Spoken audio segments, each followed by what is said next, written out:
segala sesuatu indah pada waktu Tuhan.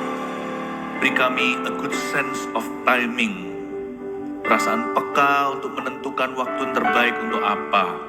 Tuhan Yesus, Engkau baik sekali atas hidup kami. Satu hal ini, di setiap waktu Tuhan baik bagiku. Terima kasih Tuhan, kami bersyukur hari ini bisa kebaktian sama-sama. Hadiran-Mu ada di tengah kami, baik yang di sini maupun yang live streaming di mana-mana. Tuhan, berkat-Mu atas kami, umat-Mu melimpah. Sembunyikan hamba-hamba-Mu di balik salib-Mu dalam nama Yesus. Haleluya. Amin. Puji Tuhan. Shalom semua. Berikan tepuk tangan untuk Tuhan Yesus. Glory to God. Silakan duduk. Senang bisa berjumpa dengan jemaat setelah sekian minggu saya bepergian. Dan saya bersyukur kita maksimalkan waktu yang ada ini untuk menerima berkat-berkat dari Tuhan Yesus. Terlebih dahulu saya memberikan pengumuman ya. Nanti tahun depan di pertengahan tahun kita tidak kebaktian di sini lagi yang di Surabaya, GMS Surabaya Barat, karena kita akan pindah ke wing satunya di sayap sebelah sana, sebuah gereja di atas rooftop dan jauh lebih besar dari ini. Dan hari ini yang di Surabaya di luar disediakan booth info pembangunan itu. Anda bisa mampir nanti, mau tanya apa aja, teman-teman sudah siap untuk bisa menjawabnya. Mari kita terlibat untuk membangun gereja Tuhan. Dari sini akan diluncurkan 1000 anak panah. Ini adalah kapal induknya. Ini markas besarnya. Dari sini 1000 gereja-gereja dan 1 juta murid. Siapa percaya visi ini pasti akan dikenapi di masa hidup ini. Haleluya, kasih tepuk tangan untuk Tuhan Yesus. Satu hal lagi di ibadah 1 dan 2 tadi saya lupa untuk umumkan, yaitu kita akan adakan AOG, Army of God Conference, itu Youth Conference-nya Gereja Mawar Sharon. Saya salah satu pembicara dari 3. Saya ingin sekali, kami ingin membagikan visi Tuhan Yesus untuk orang-orang muda. Jadi kalau Anda masih muda atau punya orang-orang muda di rumah Anda, dorong untuk segera ikut. Karena kita nggak nunggu pandemi apa, visi Tuhan harus tetap jalan ya. Saya ajak kita berdoa sekali lagi untuk rooftop terlebih dulu. Tuhan Yesus, kami berdoa, serahkan proyek ini dalam restu dan dukungan-Mu dan dukungan jemaat. Dan juga AOG Conference dan supaya menjadi berkat luar biasa, anak-anak muda akan ditransformasi, ubahkan oleh karena visi Tuhan. Berkati Tuhan Yesus, makan minum rohani kami saat ini. Dalam nama Yesus, haleluya, amin. Sepanjang hari ini saya lengkapi jemaat dengan hikmat praktis untuk kehidupan sehari-hari. Dan Anda ambil catatan, kalau Anda tidak datang ibadah sebelumnya dan nanti berhalangan, satu pun harus dikejar ketinggalan. Karena setiap ibadah beda, akan menjamah satu area spesifik dalam kehidupan Anda. Catat di sini ya, menunya seharian sudah muncul tadi, sudah muncul. Nah ini dia. Nah sekarang memasuki ibadah yang ini, saya berikan judul, dan hujan pada waktu panen, demikian kehormatan pun tidak layak bagi orang bebal. Kadang-kadang kalau baca Amsal, itu cukup perlu renungan. Kita membaca itu, kita kira ini hanyalah sajak belaka, puisi. Enggak loh. Di dalamnya ada banyak makna dan signifikan. Kalau kita bisa temukan itu, hidup kita pasti berubah. Saya ulang sekarang, seperti salju di musim panas. Masa salju turun di musim panas itu orang Jawa Tengah bilang kepiye? Kalau Indonesia tiba-tiba salju, banyak orang mati loh. Kemarin hanyalah hujan hail atau hujan storm atau hujan apa di Surabaya sini, hujan es. Gak pernah terjadi. Hujan es besar-besar, meskipun jemuran jadi rusak dan sebagainya. Bersyukurlah bukan salju sungguhan. Kalau salju itu temperaturnya langsung ke 0, 1-2 derajat minus, itu nanti pasti banyak pemulung yang mati. Salju itu gak turun di musim panas, itu out of place, tidak pada tempatnya. Ngomong apa sih ayat ini? Lalu hujan pada waktu panen, kalau panen hujan, rusak tuayan. Hujan akhir, hujan awal itu sebelum panen. Hujan awal itu untuk menyirami, menggemburkan tanah saat ditabur. Hujan akhir itu untuk menumbuhkan pesat-pesatnya. Tapi bukan waktu saat panen hujan, itu bisa hancur panennya. Bukan hanya out of place, di luar tempatnya, seperti ikan di luar akuarium kan, dia gak bisa bernafas.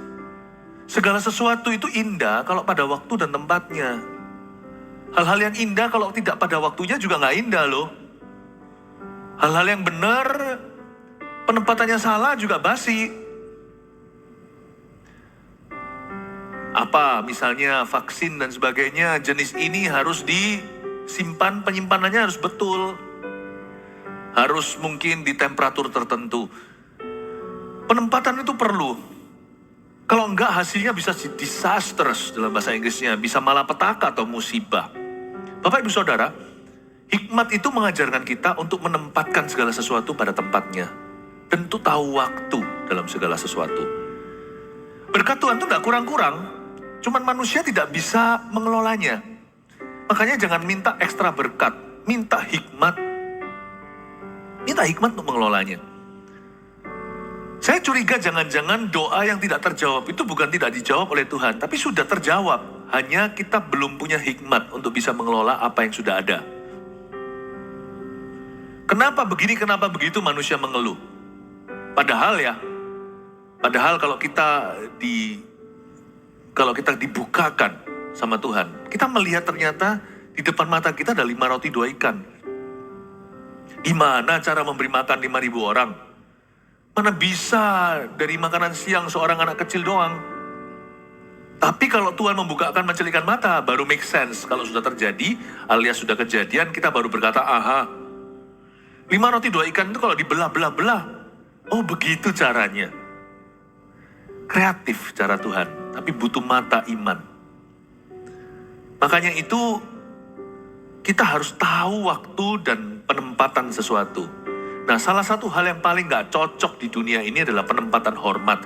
Kita menghormati orang yang patutnya kita hindari, kita sungkan sama orang yang harusnya kita tegasi, tapi kita itu tidak menilai atau tidak mereken gitu ya. Gak ngereken gitu, orang lama ngomongnya begitu demikian. Gak ngereken orang yang harusnya kita dengarkan. Nah, ini bisa juga menjadi resep kesalahan. Seperti salju di musim panas dan hujan pada waktu panen, demikian pula kehormatan pun gak layak bagi orang bebal.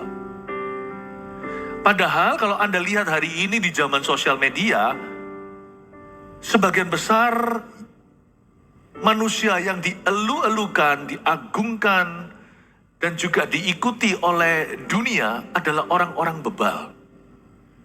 Anda lihat, pop culture, popular culture, kebudayaan populer zaman ini biasanya memuja orang-orang yang Alkitab katakan adalah orang bebal. Berarti popularitas itu tidak tentu benar. Gak tentu. Makanya kita sebagai anak-anak Tuhan itu harus peduli isi. Dan kita sendiri harus mengisi diri. Jangan kita kejar popularity. Kemarin saya sempat ngomong sama anak-anak. Anak-anak saya kan juga belajar tentang pelayanan. Dan saya beritahu sama mereka, menjadi populer itu gampang. Buat aja yang aneh. Ya, saya bilang sama mereka, kita ini papa mama gak tentu orang populer. It comes and goes, datang dan pergi. Tetapi we can always be influential. Kita selalu bisa berpengaruh. Yang penting itu kejar pengaruh, bukan popularitas, bukan popularity. Karena zaman sekarang ini dunia memuja apa yang Alkitab katakan hindari. Demikianlah kehormatan pun tidak layak bagi orang bebal. Makanya itu kehormatan harus diberikan kepada siapa dalam hidup ini? Pertama-tama, tidak ada kehormatan sejati tanpa menghormati Allah lebih dulu. Honor God. Itu esensi. Yang kita cari bukan sensasi atau menjadi sensasional. Yang kita cari adalah isi. Kita akan terkejut suatu hari tertegun bahwa apa yang dipuja oleh manusia dihina oleh Allah. Tapi apa yang dihina manusia mungkin akan dipilih oleh Allah. Mari anak-anak Tuhan miliki isi, punya prinsip hidupnya. Gak apa-apa kalau gak dihormati, it's okay. Asal bukan salah Anda. Pernah ada orang ngomong gini sama saya, doakan pastor supaya orang-orang di sekelilingku menghargai aku. Ngapain? Emas kiloan gak pernah berkata doakan supaya seluruh dunia suka sama aku. Kalau dia mahal, kalau dia langka, semua orang mengejarnya 1 gram berapa. Emas tidak pernah koar-koar dan berkata, cintai aku, cintai aku, cintai aku, malah takut dicuri ya. Gak usah itu, gak usah khawatir orang gimana. Yang penting tanya sama diri sendiri, do you live to honor God or not? Apakah kita itu hidup untuk menghormati Tuhan atau enggak? Apakah hidup kita itu seperti bejana, bagaikan bejana siap dibentuk?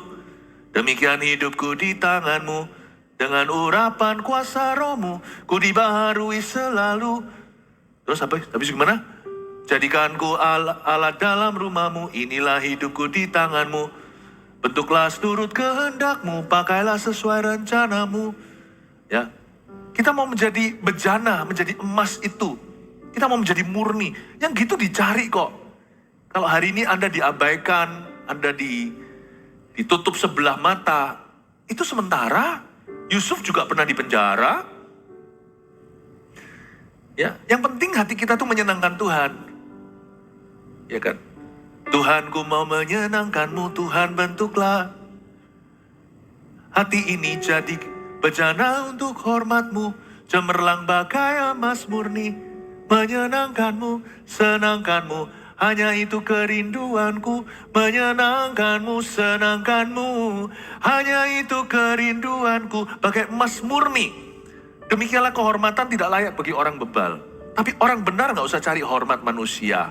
Kalau Allah menghormatinya, cepat lambat itu, Bapak Ibu. Promosi tidak datang dari kiri kanan, dari timur barat, tapi datang dari Tuhan.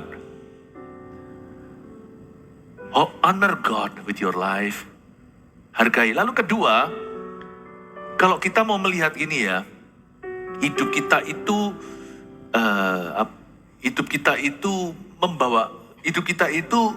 menghormati Tuhan. Pasti nanti setelah kita menghormati Tuhan, kita juga harus belajar untuk menghormati orang-orang yang tepat dalam hidup kita. Mimpi saya ya, ini mimpi saya ya, semoga jadi mimpi Anda di gereja kita ya.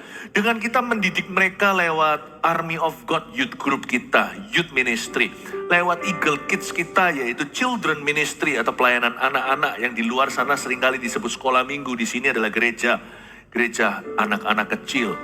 Nah, kerinduan kami adalah supaya anak-anak Anda, kalau di sini ada yang sudah punya anak, baik anak masih kecil atau remaja, nah, maka kerinduan kami adalah mendidik mereka dalam takut akan Tuhan, supaya suatu hari kalau ditanya, siapa role modelmu, siapakah yang menjadi mentormu, siapa yang menjadi idolamu. Kata idola kurang tepat sebenarnya, idola itu dari kata idol atau berhala, tapi ya nggak apa-apa, itu bahasa kontemporernya, siapa yang dia look up, dia itu lihat ke siapa. Semoga jawaban anak-anak Anda adalah papa mamaku. Bolehlah pastornya gitu ya, tapi semoga papa mama dulu. Makanya itu gereja mengajak kerjasama orang tua atau ortu. Makanya dibentuk bukan cuma anak-anak, yang dibentuk ini sekarang papa mamanya di ibadah umum. Anak-anak kami bentuk juga. Tujuannya untuk dikembalikan loh ke Anda. Tujuannya itu. Supaya mereka itu bisa honor their parents. Jangan sampai ya, firman hormati orang tuamu itu ditekankan dari sisi anak. Maka anak itu akan memikul salib untuk lakukan itu. Kalau mereka terpaksa. Paham maksud saya? Tapi ya gimana Alkitab berkata aku harus hormat sama papa mama. Ya memang sih, anak sudah kena skak mati. Dia terpaksa karena firman Tuhan. Janganlah buat ringan. Buat mereka yang merasa terhormat bisa menghormati Anda. Jadilah orang tua yang menginspirasi mereka menjadi teladan. Firman hormati orang tuamu itu seharusnya bermata dua. Bukan hanya kepada anak. Itu loh. Kalau anaknya di gereja, papanya di sebelahnya disenggol. Itu loh. Hormati papa mamamu. Harusnya gak usah disenggol. Kalau sampai anak perlu disenggol, you sudah kalah sebagai papa. Anda sudah kalah. Harusnya anaknya yang membanggakan papanya. Membangga-banggakan maksudnya. Papa mamanya. Harusnya kalau ditanya siapa role model, siapakah idolamu? Papa mama. Bukan, ya sudah papaku memang begitu, tapi aku ampuni dia. Lu jangan gitu. Ini UMR-nya, ini gaji minimal, yang ini bonus-bonusnya. Harus sampai limpah bonus-bonusnya. Menangkan respek putra-putrimu lewat teladanmu. Menangkan itu. Dari sisi pelayanan anak di gereja ini dan pelayanan muda-mudi, kami dorong mereka ke tengah, ke arah Anda. Dari sisi Anda, kami dorong hati Bapak kembali ke anak. Hati Bapak Ibu maksudnya. Win their respect. Supaya honor atau kehormatan itu tidak perlu dituntut dari mereka. Mereka berikan tanpa terpaksa. Mereka berikan dengan sukarela. Mereka memberikannya karena mereka terinspirasi oleh Anda. Karena Alkitab tidak pernah ngomong gini loh ya. Kagumi papa mamamu. Alkitab tidak pernah bilang gitu. Karena Alkitab sangat-sangat, Tuhan sangat mengerti, realistis. Bahwa tidak semua orang tua itu menginspirasi, apalagi membanggakan. Tidak semua papa mama itu jadi teladan. Dan tidak semua ayah ibu itu bisa mengagumkan. Bukan berarti tanpa salah ya. Tapi orang tua yang real sama anak-anaknya. Jangan biarkan gelas emosi anakmu itu separuh terisi, apalagi kosong sama sekali. Inspire them. Saya punya satu standar dalam hidup ini sekalipun saya pendeta. Berhasil atau nggak berhasilnya saya dalam pelayanan tidak tergantung keberhasilan pelayanan saya. Apa gunanya saya berhasil dalam pelayanan, Anda dalam pekerjaan, kalau saya gagal jadi papa atau jadi suami, atau Anda gagal jadi mama dan jadi istri. Buat apa sih? Karena keberhasilanku dalam pelayanan, keberhasilan Anda dalam pekerjaan tidak bisa menjadi substitusi kegagalanmu di rumah. Bahkan Alkitab pun menjelaskan jelas-jelas ABC-nya, alfabetnya nggak berubah-ubah. Ini dulu baru itu. Kalau Anda dan saya dalam pelayanan misalnya tidak bisa mendidik anak sendiri atau rumah tangganya, Anda nggak bisa didik jemaat Allah. Itulah sebabnya banyak orang sukses di dunia kerja sana. Bisa jadi konglomerat dalam pekerjaannya tapi melarat di keluarganya. Melarat kasih, melarat damai, melarat sukacita. That will be your loss loh. Itu adalah sebuah kekalahan. Tidak pernah Alkitab mengatakan kagumi papa mamamu. Karena Alkitab tahu bahwa tidak semua orang tua mengagumkan. Bahkan tidak ada tertulis kasihilah loh papa mamamu, orang tuamu. Nah tentu. Kalau seorang ayah yang meninggalkan putrinya dari sejak kecil lalu tiba-tiba nanti sudah dewasa datang dan ngaku-ngaku aku ayahmu, memang betul secara biologi. Alkitab juga tidak akan pernah menyalahkan dia kalau dia tidak mau panggil papa. Panggil gitu. Tentunya kalau sampai dipanggil papa pulih itu betapa indah ya. Tapi nggak tentu harus. Alkitab tidak berkata cintailah papa mama. Hormati. Hormati. Salah pun bukan berarti kita hormati kesalahannya. Tetap hormati orangnya. Isn't that amazing? Dan tapi itu juga ngeri loh. Berarti adoration atau mereka orang anak bukan adoration tapi anak punya reference atau rasa takut segan anak pada orang tua itu tidak menjadi rapor objektifmu sebagai orang tua. Karena mereka kena firman.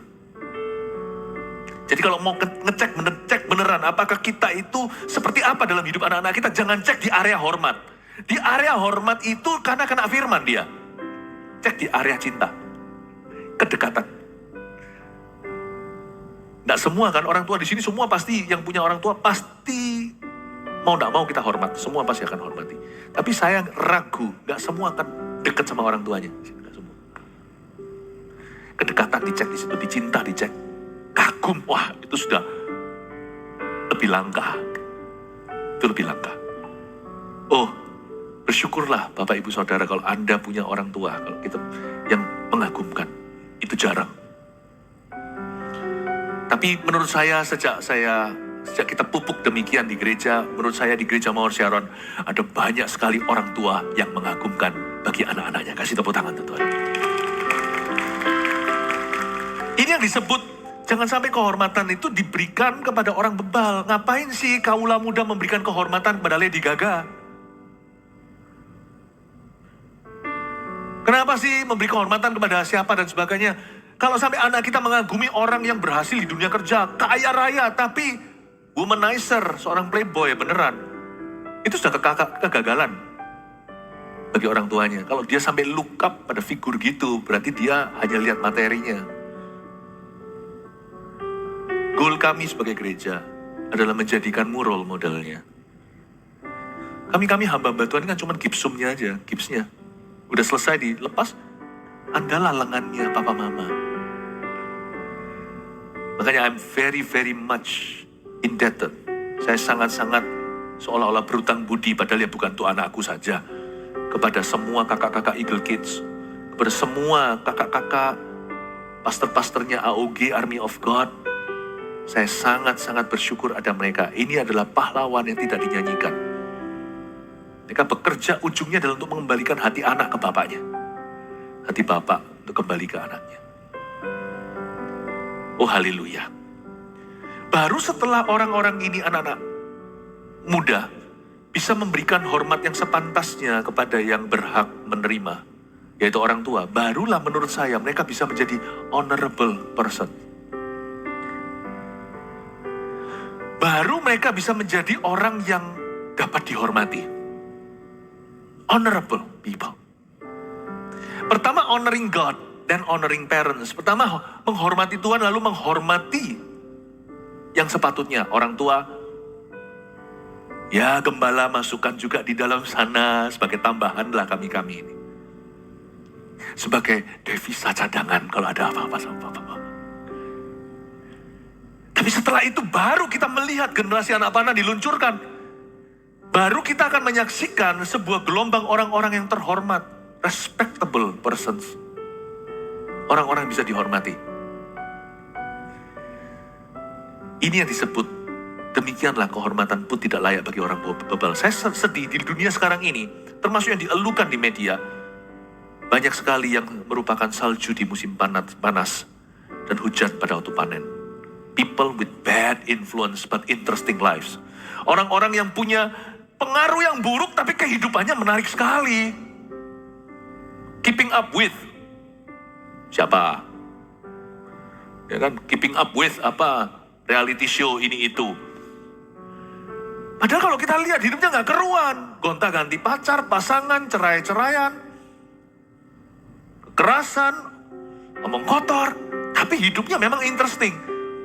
Aneh tuh. Anak-anak di dalam keluarga yang kenyang kasih tidak tertarik dengan mereka-mereka tuh. Tapi orang-orang yang kelaparan kasih karunia mencari yang gituan.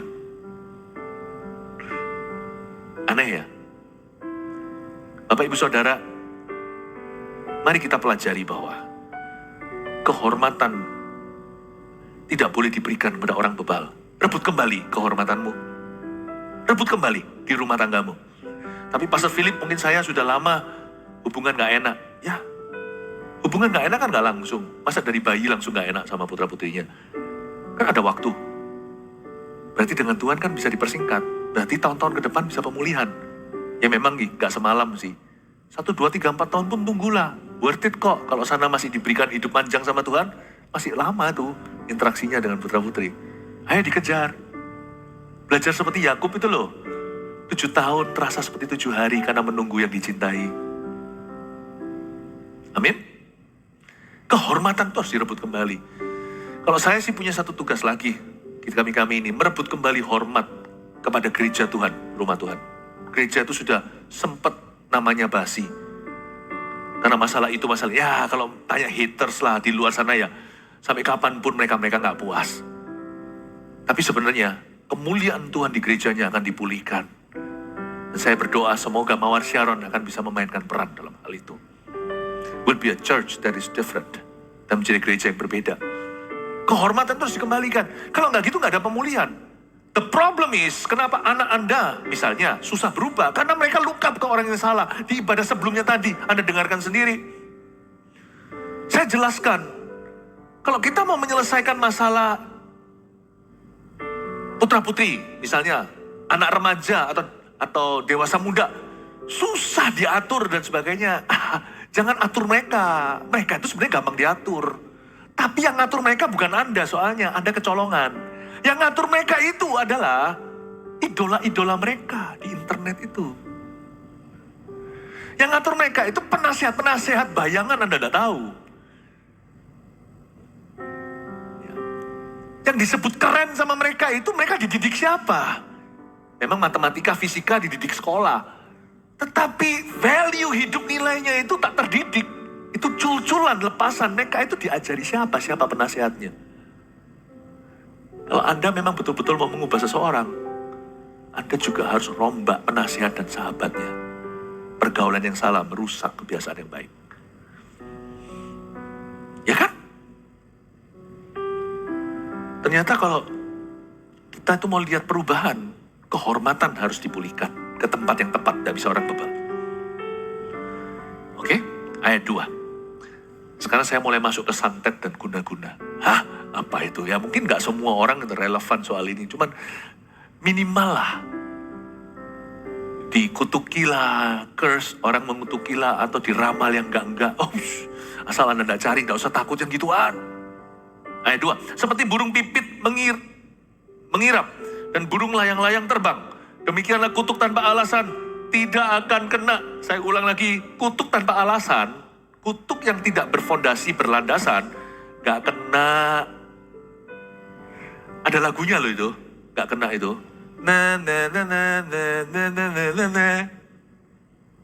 Gak kena, itu ya gak kena. Kita gak usah mengece, tapi intinya adalah gak kena. Kenapa sih ada orang itu yang takut sekali, superstitious sekali gitu loh. Ulang tahun jangan dirayakan lebih awal. Nanti kenapa? Umur pendek katanya. Saya tanya, orang-orang yang umur pendek kena sakit misalnya, matinya cukup dini itu, mereka dirayakan selalu on time loh. Anda tidak takut ya? Anda on time dirayakan nanti matinya seperti mereka, ayo. Saya tidak pernah ada superstisi takut, lantai 13 lah. Atau angka tertentu lah. 4 lah, sis, matilah. Dan sebagainya, saya tidak pernah. Karena kalau tidak ada alasan, imanmu di sana, imanmu pada firman, tidak kena. Nggak kena. Alkitab mengatakan nggak kenanya seperti apa? Seperti burung pipit mengirap. Burung pipit mengirap itu terbang terus. Pipit yang nggak pernah hinggap, nggak transitan. Dia lihat nggak ada tempat. Seperti waktu air bah itu loh. Burung-burung yang dilepaskan nggak menemukan tempat kecuali area basah. Dia kembali lagi ke Batra. Dan burung layang-layang terbang. Bapak ibu saudara, nggak usah percaya gitu-gituan. Percaya arah angin, pintunya di mana, taruh kaca. Saya lebih takut dengan dia yang jalan di atas angin dan air. Dan diangkat di atas awan. Dia yang berjalan di atas Feng. Dia yang berjalan di atas Sui. Yesus Kristus namanya. Hidupku bukan berdasarkan angin. Angin, air, gak lebih pangkat dari saya. Lebih hebat ya. Dia bisa menenggelamkan. Saya tidak bisa kontrol dia. Kecuali lewat doa, Tuhan bisa dengarkan, mengubah cuaca. Tapi dia gak lebih pangkat, karena ciptaan Allah yang paling mulia adalah manusia. Saya ini kakak sepupu, kita ini koko sepupunya. Sesepuhnya angin dan air. Angin air itu kan ciptaan Allah. Siapa lebih mulia? Manusia dalam gambar dan rupa Allah. Angin dan air kok saya cari nasihat gimana? Saya nggak pernah punya kepercayaan gitu. Baik termasuk jikalau ada orang yang sengaja mau guna-guna atau santet kita, yang mau kerjain kita. Nggak kena. Kalau tidak ada 3 celah ini saya buka. 1, tidak ada dosa yang ditekuni dalam hidupmu atau yang tidak ditobati untuk waktu yang cukup lama. Kalau kita menyimpan dosa yang kita tekuni ya, dosa yang profesional kita tekuni terus tidak mau kita tobati, apes-apesan, berarti Anda tidak punya antibody secara rohani. Nah zaman-zaman wabah kalau Anda lemah, kurang vitamin D, K-nya dan sebagainya, kurang zinc-nya misalnya, virus lebih gampang masuk. Tapi orang-orang yang antibodinya kuat bisa kena tapi cepat lalu. Ya konsep itulah pada dasarnya sama secara rohani. Kalau kita itu lagi lemah karena dosa melemahkan, keluar sana. Tergantung, kalau kita kena sambar sesuatu ya kena Bapak Ibu. Tapi kalau kita itu kuat dalam kuat kuasa Tuhan, tidak bisa melekat. Mau namanya santet lah, guna-guna lah, dikerjain orang, gak bisa. Gak bisa. Ada orang pernah berkata, apa saya ini kena sesuatu ya? Apa anakku kena? Mungkin kena guna-guna ya, bisa begini segalanya. Kalau ada mesbah, dan jikalau orang tua dalam mesbah doa keluarga itu, bukan aktivitasnya, you are the prayer warrior. Gak kena. Gak bisa kena. Satu, tadi dosa yang ditekuni. Dua, jangan coba-coba buka celah dengan konsultasi pada kuasa gelap. Jangan mau diramalkan.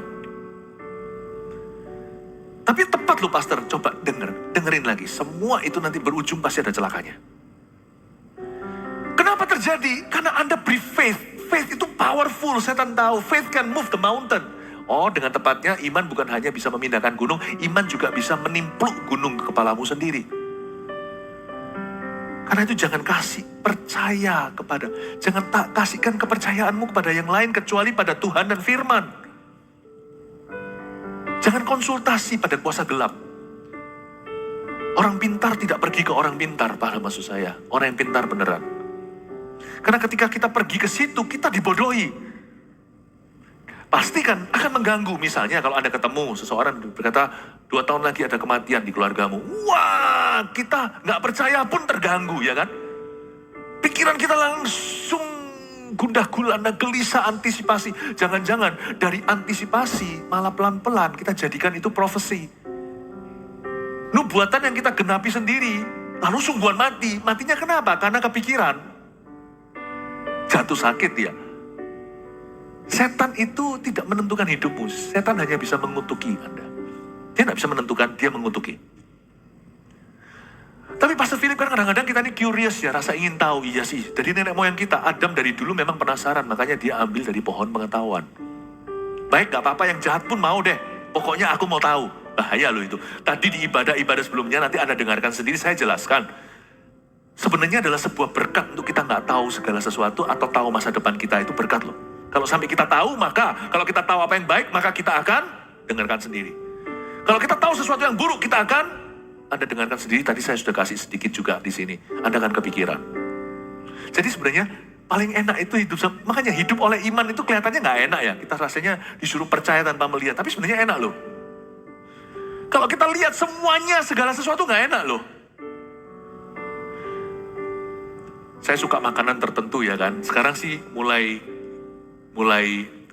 mawas diri karena lu semakin berusia. Tapi saya sekarang kalau kepikiran, dulu itu nikmatnya makan waktu saya makan ngemperan apa gitu. Waktu saya sungguhan lihat cara bikinnya. Untung saya nggak tahu. Kalau sampai tahu bukan karena apa. Perut Indonesia ini kan menter. Tapi kalau saya sampai tahu, saya bisa muntah loh. Saya bisa sakit perut loh, bukan karena perut, tapi karena pikiran. Thank God I didn't know everything.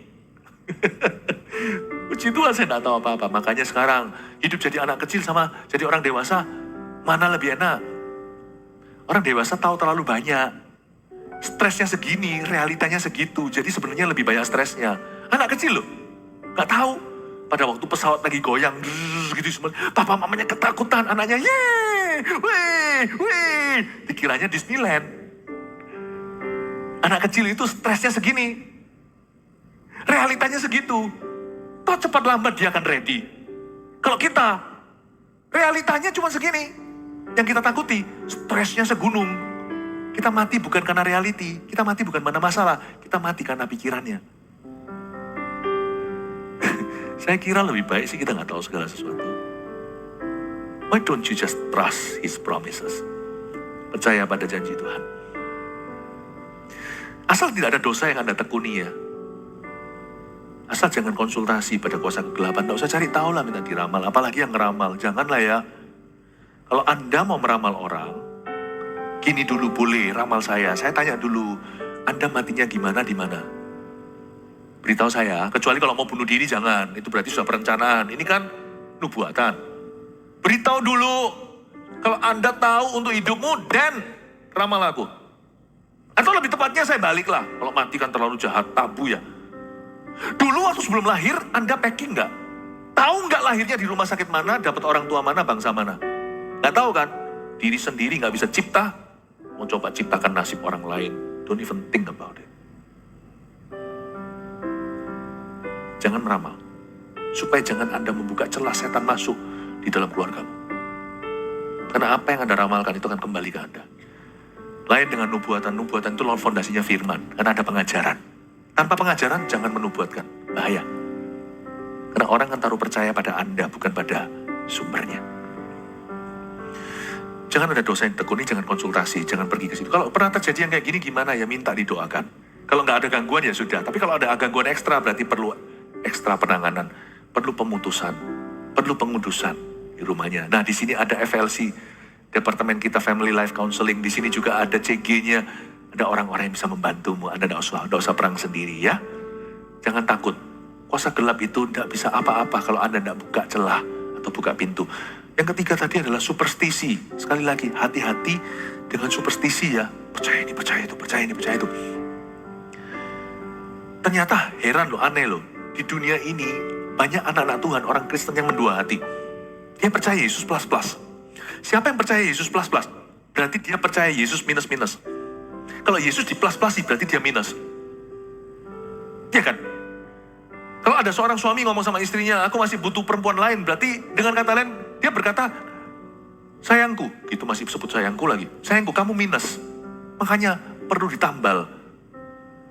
Kalau Anda tambahkan sesuatu di samping Yesus, berarti Yesus bukanlah juru selamatmu. Kalau dia tidak jadi juru selamatmu, dia bukan siapa-siapa bagimu. Jangan Yesus, tapi ketika kita mau beli sesuatu, rumah segalanya, lihat dulu ini tuh padahal itu adalah anak Tuhan. Gak usah begituan. Gak usah begituan aja. Kita sudah harus menghadapi hal-hal demikian. Misalnya ada orang yang gimana bangun apa segalanya selamatan. Kita kan gak bisa apa-apa.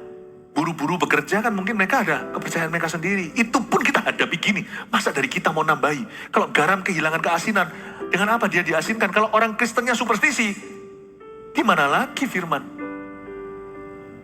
Bapak Ibu Saudara harus tegas berdiri. I have no other belief. Saya tidak punya kepercayaan keyakinan lain. Saya ngomong dulu nih sekarang. Saya nggak punya. Kecuali kejadian dan wahyu. Kejadian sampai wahyu. I don't have any other belief. Kalau Anda masih punya ruang untuk percaya sesuatu yang lain, berarti belum selidiki firman. Kalau kita selidiki firman, kita nggak punya tempat. Kalau orang yang masih bisa jajan, berarti belum kenyang. Kalau kita sudah dikenyangkan firman, nggak punya ruang. Kalau saya ditanya, saya masih punya kepercayaan superstisi lain? Nggak ada. Sungguhan nggak ada. Kenapa? Nggak ada tempat. Kejadian sampai wahyu saya udah kenyang. Ini aja nggak cukup tempat karena kadang-kadang kapasitasku kurang. Orang Kristen yang masih bisa punya plus-plus berarti dia tidak punya firman. Orang yang punya firman penuh hatinya. Penuh. Amin. Ulang tahun yang terlalu awal tadi itu. Jadi kalau ada yang sudah divonis 6 bulan gitu ya. Divonis tinggal hidupnya 3 tahun. Coba rayakan. Coba rayakan ulang tahunnya tepat waktu 3 tahun itu dia tambah usia nggak? Enggak kan? Saya nggak ngomong gini berarti mari kita rayakan ulang tahun kita 3 bulan di depan. Tapi jangan ketakutan yang gitu-gitu, yang silih-silih yang gitu itu. Yang profesional jadi anak Tuhan. Kita ini memerintah malaikat loh. Kita ini yang memerintah malaikat. Kita nanti yang menghakimi malaikat, paham? Paham itu. Masa kita aja kayak gituan? Cuma mau siaran jangan begitu. Dalam nama Yesus, saya tidak tahu di luar sana gimana, pokoknya in this church that I lead, we all believe in Jesus, and Jesus only. Gereja ini yang kita gembalakan, kita hanya percaya pada Yesus dan firman, dan hanya padanya saja. Berikan tepuk tangan untuk Tuhan, haleluya. Ayat 3 ya, cemeti adalah untuk kuda, kekang untuk keledai, tarik itu. Dan pentung untuk punggung orang bebal. Ini ada 3 alat yang disebut masing-masing sesuai hewannya. Cemeti adalah untuk kuda. Ya, naik dokar istimewa, ku duduk di muka, ku duduk sambil Pak Kusir yang sedang bekerja. Ceplas, cemeti.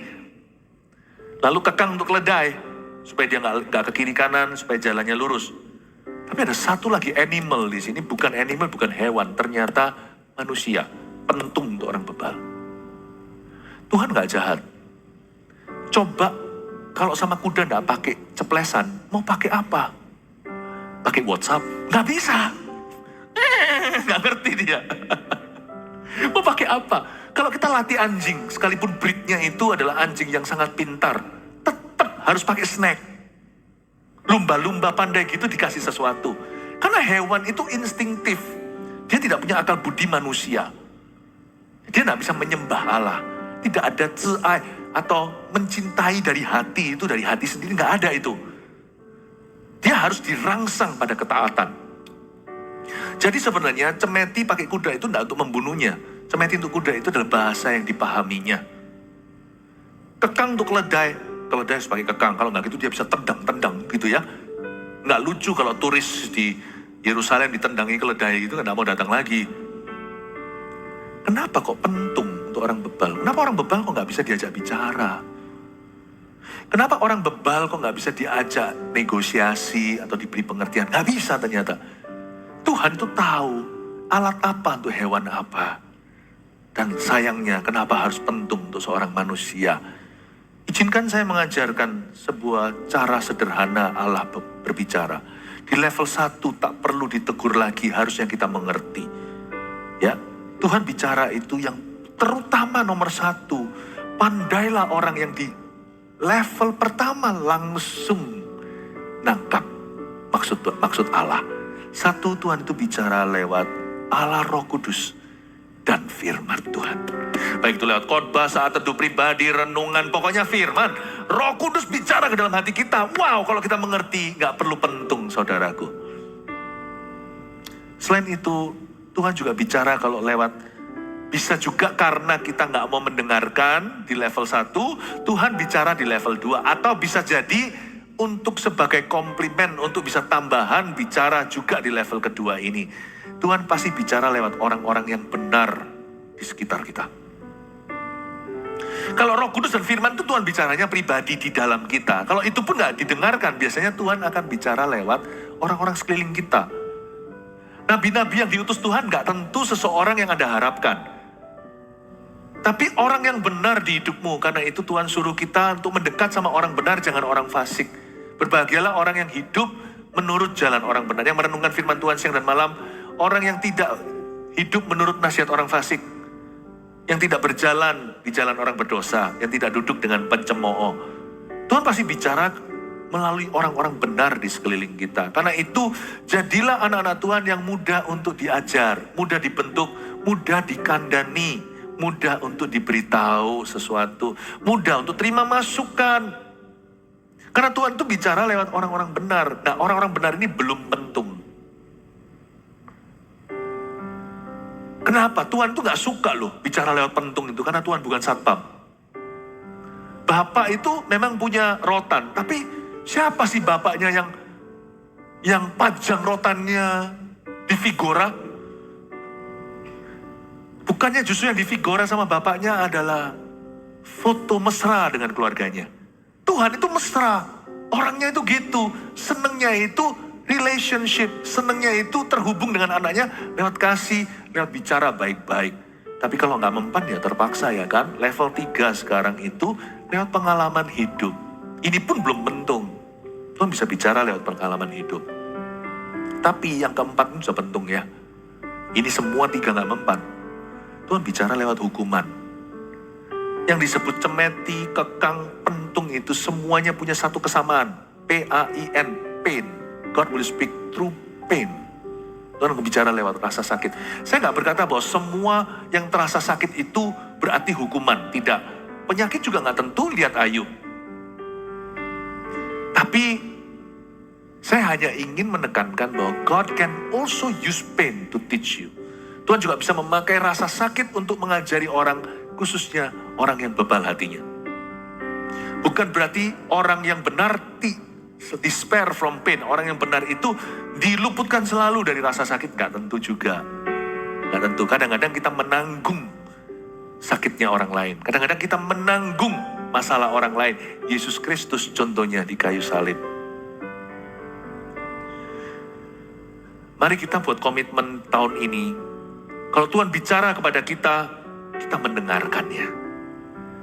Ayat yang keempat, jangan menjawab orang bebal menurut kebodohannya, supaya jangan kau sendiri menjadi sama dengan dia. Jawablah orang bebal menurut kebodohannya, supaya jangan ia menganggap dirinya bijak. Tunggu. Ayat 4 sama 5 ini kok langsung pelin-pelan ya. Anda baca lagi coba.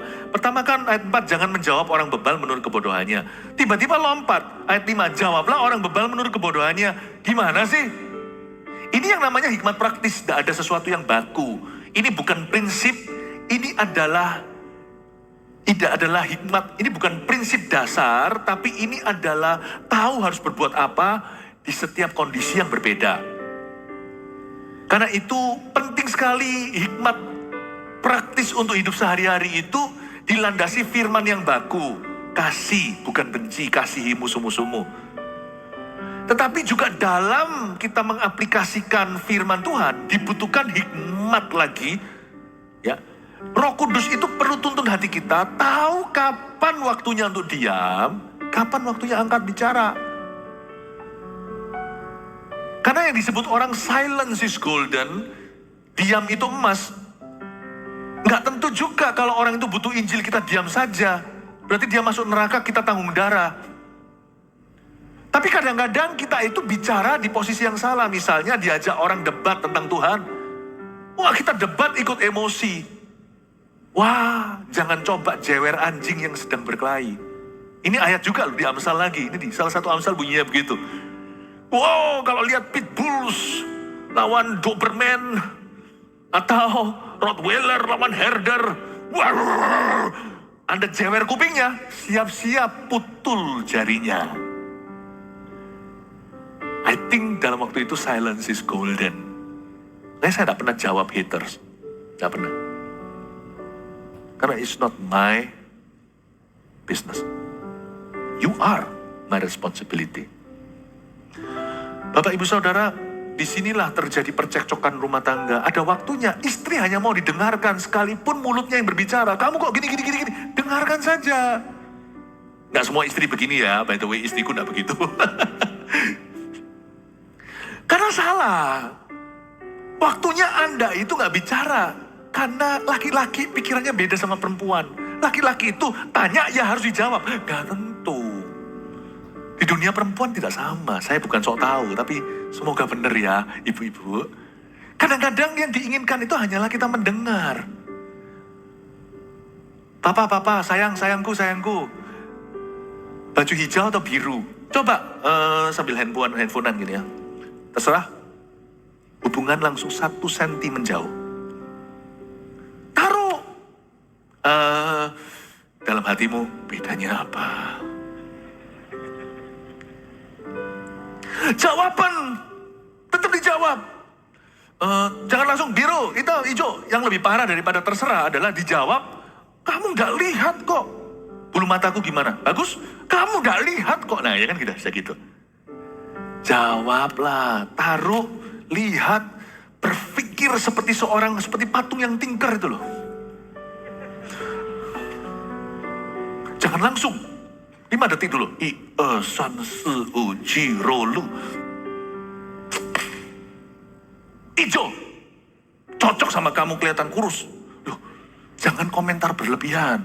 Emangnya aku gendut ya? Besok diet setengah mati. Salah, cowok itu memang banyak bicara kalau kita tuh nggak hati-hati. Bilang ijo. Bagus ini. Lihat ya. 9 dari 10 kali dia pilih biru.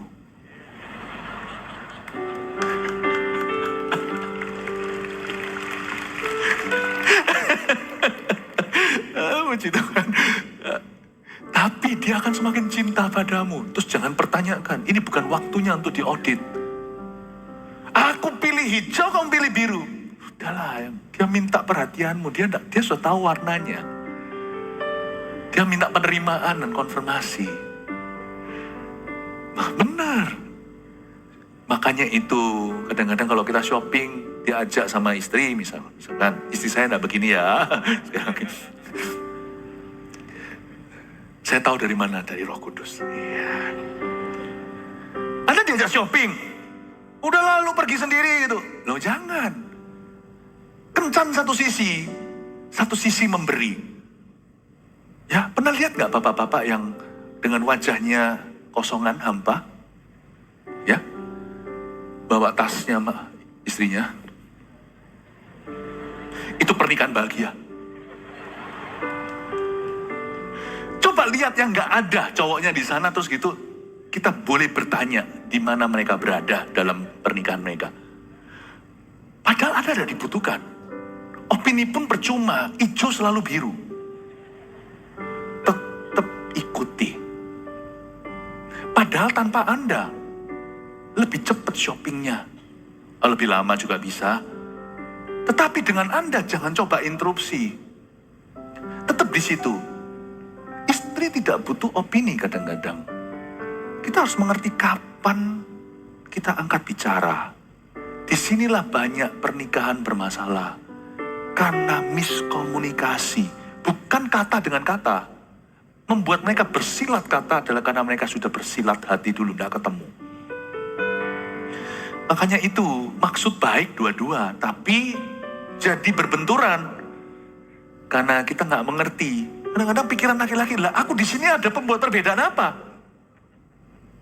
Ya karena kalau kecuali kalau harta, kan kalau hartanya bukan harta berpisah, harta bersama. Keluar kredit card sini situ ya sama aja kok akhir bulannya. Nah aku di sini ini gunanya apa? Laki-laki berpikir gini kan, time is money. No, time is honey. Nggak apa-apa, ikuti itu. Saya nggak tahu apakah saya ini ngomong seperti ini nggak masuk akal atau gimana. Saya perlu konfirmasi dari ladies. Yang ibu-ibu di sini yang sudah punya suami yang kepingin kalau lagi pergi gimana dibarengi suaminya kelihatan cantik pakai tasnya begini dan Anda merasa Anda dikasih kalau begitu, coba kalau Anda bilang,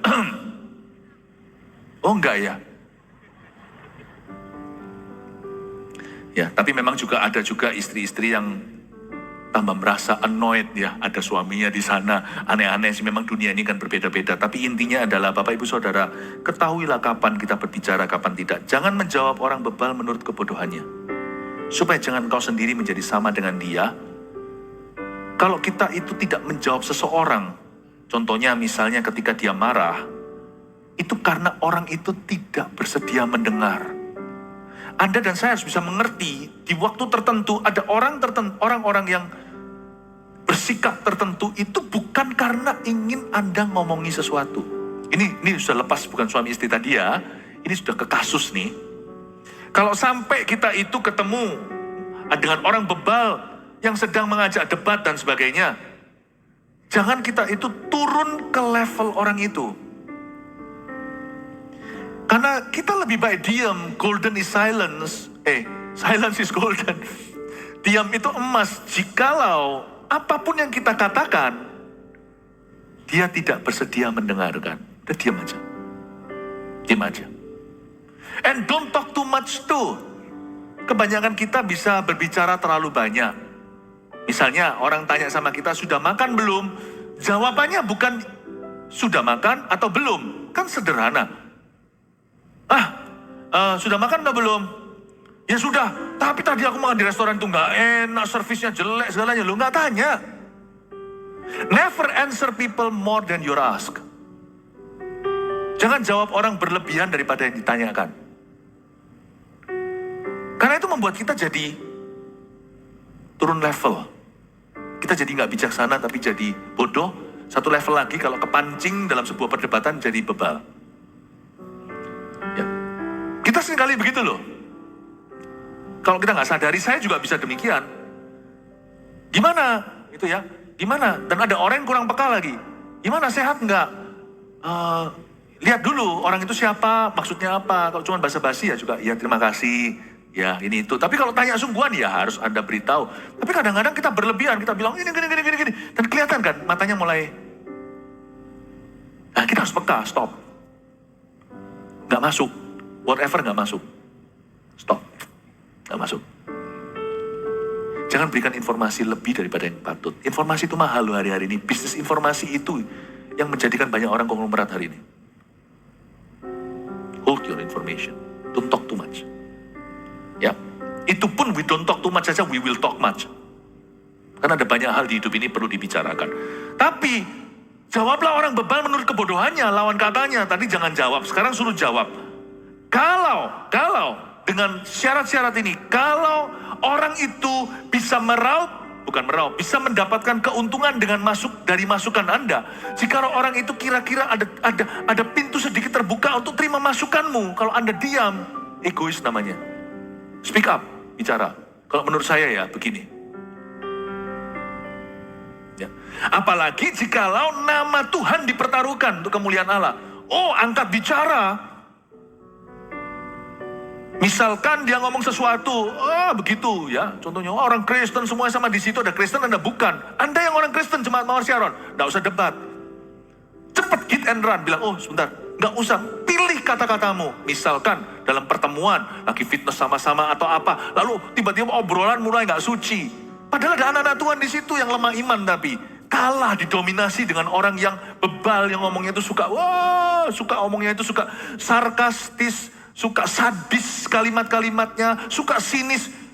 Saya jadi Anda, saya akan angkat bicara. Karena saya otomatis kalau yang lainnya lemah, saya harus jadi kokonya. Saya akan bilang, oh sorry, tapi tidak semua orang Kristen kayak gitu kok.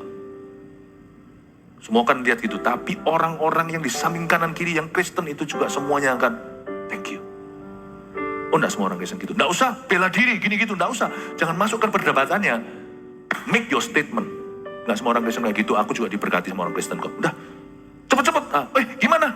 Ayo loh, masa kita nggak olahraga lagi nanti ini keringatan percuma ini apa sekalian? Alihkan, tutup buku, Anda ketok palu.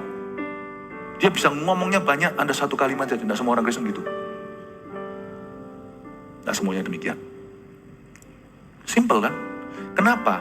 Karena ada orang lain dipertaruhkan. Karena nama Tuhan dipertaruhkan.